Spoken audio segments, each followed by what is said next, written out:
केंद्रीय गृह मंत्री और सीनियर बीजेपी नेता अमित शाह ने रविवार को बिहार में एक रैली को संबोधित किया है।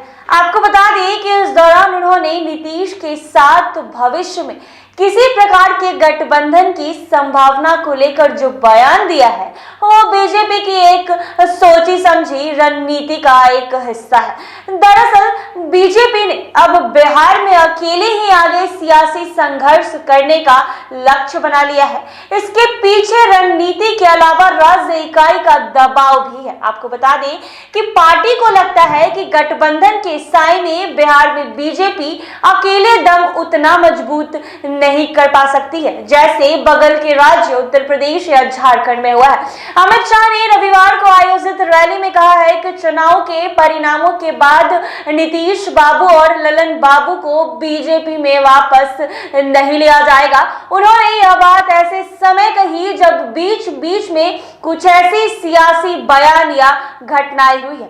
क्या कुछ कह रहे हैं अमित शाह इस दौरान, वो सुने आप लोग। श्री राजेंद्र गुप्ता जी और आज नवादा की इस पावन भूमि पर आए हुए प्यारे भाइयों, बहनों, माताओं और मेरे जिगर के टुकड़े जैसे युवा मित्रों, आप सभी को नमस्कार। मित्रों, आज नवादा की ये ऐतिहासिक भूमि पर जिस प्रकार से जर्रे जर्रे पर आप लोग दिखाई पड़ते हैं, ये बताता है कि 2024 में फिर से एक बार मोदी जी बिहार में सभी की सभी सीटें जीतने जा रहे हैं। माताओं, भाइयों, बहनों, आज मैं लोकसभा प्रवास के तहत नवादा आया हूं। इसके पहले सुबह में जो है सासाराम जाना था। महान सम्राट अशोक की जन्म जयंती के निमित्त एक बहुत बड़ा सम्मेलन रखा था, मगर दुर्भाग्यपूर्ण स्थिति हुई। सासाराम में लोग मारे जा रहे हैं, गोलियां चल रही है, टीयर गैस छूट रहे हैं। मैं वहां नहीं जा पाया। मैं सासाराम की जनता का यहीं से क्षमा मांगना चाहता हूं और मैं कहना चाहता हूं, मैं सासाराम जरूर आऊंगा। मेरे अगले दौरे में सासाराम में ही महान सम्राट अशोक की स्मृति में एक सम्मेलन करने का काम हम करेंगे। भाइयों और बहनों, बिहार में मैं ईश्वर से कामना करता हूं कि बिहार में जल्दी से शांति की स्थापना हो। सरकार को कहने का कोई मतलब नहीं है। मैंने सुबह गवर्नर साहब को फोन किया तो लल्लन सिंह जी बुरा मान गए कि आप क्यों बिहार की चिंता करते हो। अरे भाई, मैं देश का गृह मंत्री हूं। बिहार की कानून और व्यवस्था भी ये देश का एक हिस्सा है। आप नहीं संभाल सकते, इसलिए हम चिंता कर रहे हैं। और मित्रों, जिस प्रकार की व्यवस्था यहां पर शासन में बनी है, मुझे बताइए, जिस सरकार में जंगल राज के प्रणेता लालू प्रसाद यादव की पार्टी उपस्थित हो, वो सरकार बिहार में शांति ला सकती है क्या? बताइए, ला सकती है? ला सकती है? नीतीश बाबू, सत्ता की भूख ने आपको लालू प्रसाद यादव जी की गोदी में बैठने के लिए मजबूर कर दिया। हमारी कोई मजबूरी नहीं है। बिहार की जनता के बीच में जाएंगे, जन जन को जागरूक करेंगे और ये महागठबंधन की सरकार को उखाड़ कर फेंक देंगे। मित्रों, मैंने ऐसी स्वार्थी सरकार नहीं जब देखी है। एक व्यक्ति को बैठ जाओ भैया बैठ जाओ। एक व्यक्ति को प्रधानमंत्री बनना है और लालू जी के बेटे को मुख्यमंत्री बनना है। इसमें बिहार की जनता को पीस रहे हैं। मैं आज लालू जी को भी कहने आया हूं, लालू जी, नीतीश बाबू को आप जानते हो, प्रधानमंत्री वो बनने से रहे, वहां जगह खाली नहीं है। देश की जनता ने तय किया है तीसरी बार भी नरेंद्र मोदी जी प्रधानमंत्री बनने वाले हैं। और अगर मोदी जी प्रधानमंत्री बने तो नीतीश बाबू कभी आपके बेटे को मुख्यमंत्री नहीं बनाएंगे। आप भी गलतफहमी में हो, नीतीश जी भी गलतफहमी में है, मगर बिहार की जनता गलतफहमी में नहीं है। बिहार की जनता स्पष्ट रूप से निर्णय कर बैठी है कि बिहार की 40 सीटों पर नरेंद्र मोदी जी का कमल खिलने वाला है और नवादा में भी नवल कमल खिलने वाला है। भाइयों बहनों, ये सरकार है बुरी नीयत की, बुरी नीति की सरकार है, बेड सरकार है। भ्रष्टाचार का बी, अराजकता का ए और दमन का डी, तीन मिलकर ये बेड सरकार बनी है। ये बुरी सरकार को उखाड़ कर फेंक देना है। मित्रों, सरकार के सहयोगी जो है वो भी विधायक हर रोज नीतीश बाबू का विरोध कर रहे हैं। वो भी जनता के विरोध का सामना कर रहे हैं। इनके आधे एमपी भाजपा के दरवाजे खटखटा रहे हैं। और मैं पर एक बात स्पष्ट कर देता हूं, किसी के मन में ये संशय हो कि चुनाव के परिणामों के बाद नीतीश बाबू को फिर से भाजपा एनडीए में लेगी, तो मैं बिहार की जनता को स्पष्ट कह देना चाहता हूं और लल्लन बाबू को भी स्पष्ट कहना चाहता हूं, आप लोगों के लिए भाजपा के दरवाजे हमेशा के लिए बंद हो चुके हैं। माताओं, भाइयों, बहनों,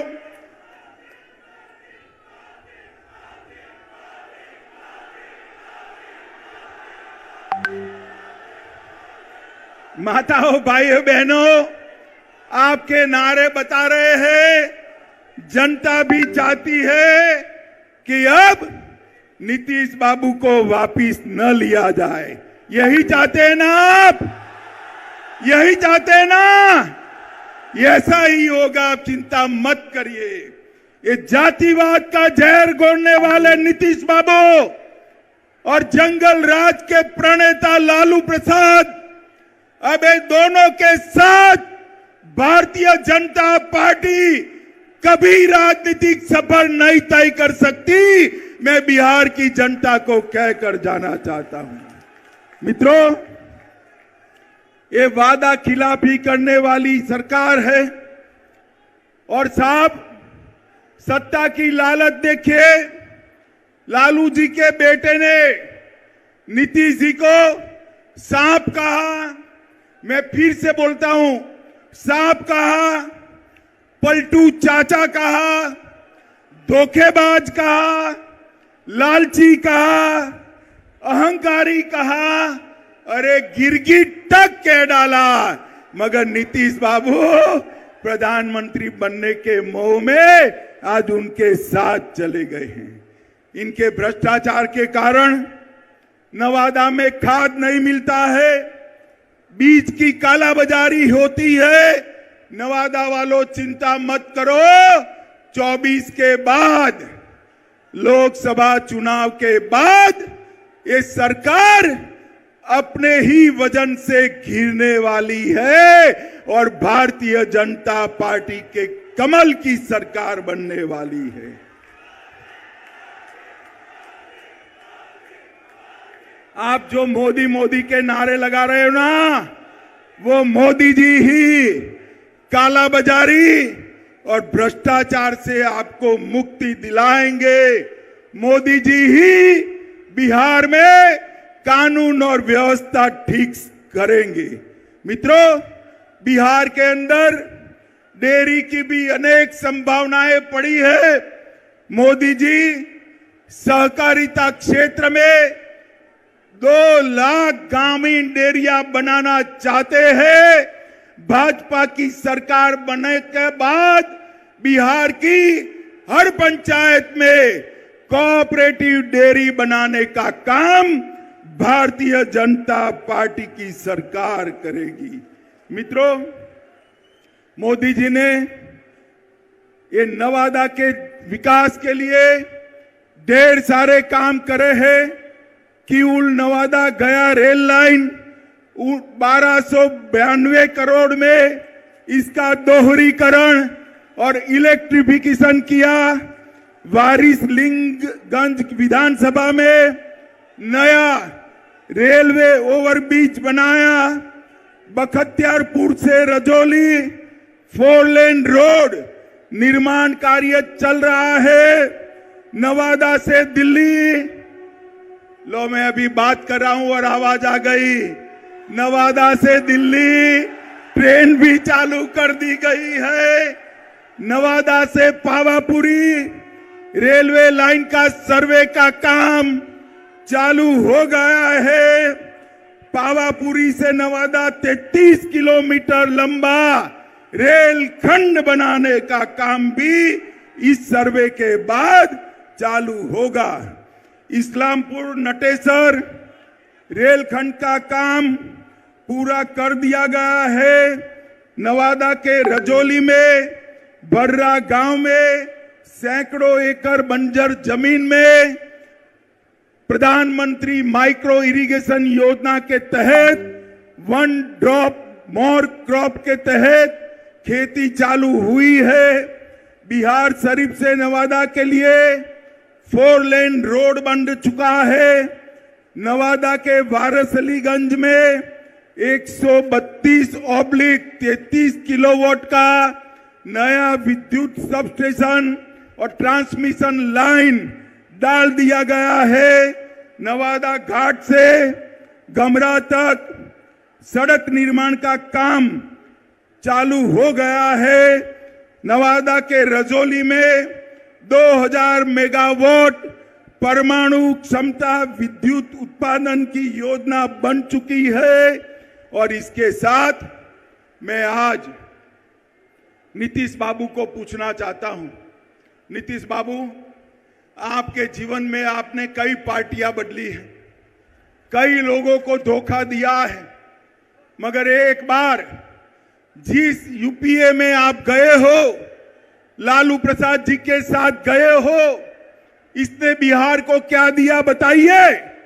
2009 से 14 में बिहार को सिर्फ 50,000 करोड़ रुपया केंद्र ने दिया था। कितना दिया था मित्रों? 50,000 करोड़। और 14 से 19 में मोदी जी ने 50,000 से बढ़ाकर 1,09,000 करोड़ बिहार को देने का काम किया है। ये मैं बजट के आवंटन की बात करता हूं। और कर के निर्धारण में 9 से 14 तक 1,36,000 करोड़ दिया था और मोदी जी ने 14 से 19 में 2,83,453 करोड़ दिया। 2 गुना पैसा ज्यादा दिया है। मित्रों, प्रधानमंत्री गरीब कल्याण योजना के तहत बिहार में 8,70,00,000 लाभुकों को 2 साल से मुफ्त अनाज दिया जा रहा है। हर महीने 4.25 लाख मैट्रिक टन अनाज बिहार के गरीबों को मोदी जी मुफ्त में दे रहे हैं, मुफ्त में दे रहे हैं। माताओं, भाइयों, बहनों, बिहार में 85 लाख किसानों को हर साल 6,000 रुपया देने का काम हो रहा है।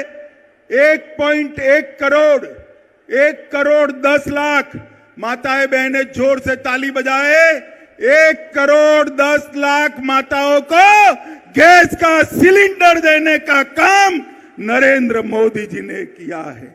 आयुष्मान भारत योजना के तहत 85 लाख लोगों को मुफ्त इलाज की व्यवस्था की है। लगभग प्रधानमंत्री आवास योजना के तहत 40 लाख लोगों को आवास देने की योजना बनी है। 1 करोड़ 61 लाख शौचालय बना चुके हैं। 1.5 करोड़ आवास में नल से जल पहुंचाने का काम ये भारतीय जनता पार्टी की सरकार ने किया है। और मित्रों, मोदी जी ने देश को सुरक्षित करने का काम किया है। मुझे बताओ नवादा वालों, ये कश्मीर हमारा है या नहीं है?